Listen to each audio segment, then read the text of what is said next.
Warning. Our YouTube channel and its videos may contain scenes, language, and content that may not be appropriate for all audiences. These videos include surveillance footage, undercover pursuit of suspects, actual police and rescue operations, and fearless confrontations. If you do not approve of the content, please do not watch our videos. If you wish to continue, we strongly advise that you proceed with caution.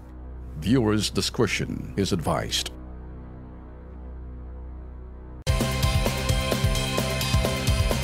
Ito, kasama ho natin ngayon sa studio si Tessie Mondido, 57 anyos po, para humingi po ng tulong tungkol po sa kanyang anak na namatay noong 13 ng Pebrero. Alam mo ninyo, dinukot, pinatay sa sakal ng 4 na hindi pa ho kilalang lalaki. Ang bangkay ngayon po ng kanya pong anak naka-hold pa rin po dyan po sa Pacheco Funeral Home sa Del Monte Avenue, Quezon City. Ang bill ho, kabuuan pong bayad sa, para ho makuha ho nila itong bangkay, 95,500 pesos. Napakalaki pong halaga po niyan. Kawawa naman po to ang ating pong bisita ngayon si Ma'am Tessie. Ma'am Tessie, kami po ay nakikiramay ho sa inyo. Opo, ano ba una po, ano ba nangyari ho? Isa rin po ba na-hold up rin po ba itong anak ko ninyo? Hindi po. Ano ba nangyari ho? Ano po, kasi lang po, ang balita ko lang naman po sa mga nagsabi sa akin, kaya po na, anuhan ko na siya po talaga yung namatay. May tumawag po kasi sa amin na kaibigan nila. Oo. Binalita po sa akin na yung anak ko nga raw po, ganun nga raw po ang ginawa.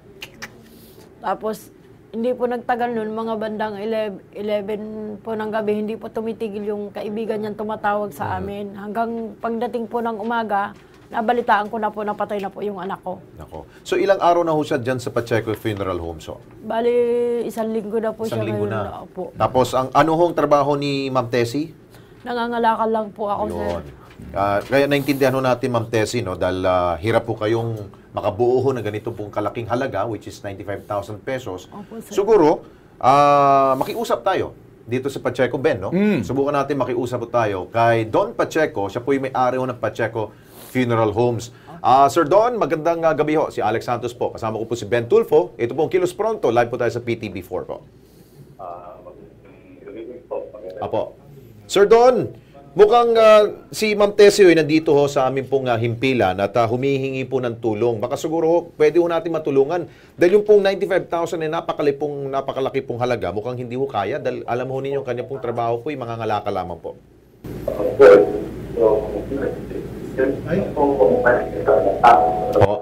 Sir Don, hindi ho namin maintindihan. Tatawagan namin ho kayo ulit we'll just call you again dahil po medyo hindi ho readable ho yung inyo pong sinasabi ho. Siguro sayang rin kung baka may nababanggit po importante. So Ma'am Tessie, only son ba ho ninyo ito? Ito po? Hindi po. Marami po akong anak, sir. Okay. Sige po, susubukan ho natin, Ma'am Tessie, tatawagan natin ulit. Dahil meron na tayong ganitong klase ring problema, Ben, no? At siguro mabait naman rin po yung mga may-ari ng po ng mga punerarya. And I'm sure sila ho ay may puso rin. Okay, nasa ano na rin. Siguro hindi na ho natin makontak, no? Okay, ganito na lang. At ang nakausap na rin po natin si ang Pacheco Funeral Homes Management. At ang sinasabi nga ho, mukhang bibigyan ho ng diskwento. Bibigyan ng diskwento. Okay. So, Ma'am Tessie,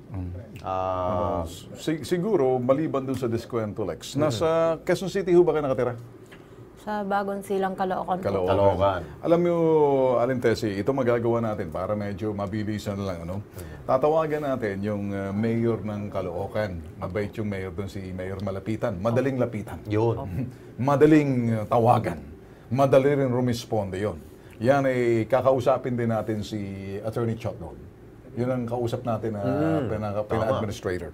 Susubukan natin na parang makatulong din doon na kung maaari, ala ka ng gagastusin bilang tulong na rin ng lokal na pamahalaan. Okay? Ngayon, sinasabi namin, malakas lang ang loob namin ni Alex na tutulong yun. Kung ito'y bibigyan diskwento, hihingi pa rin tayo ng diskwento para talagang wala ka ng gagastusin. Okay?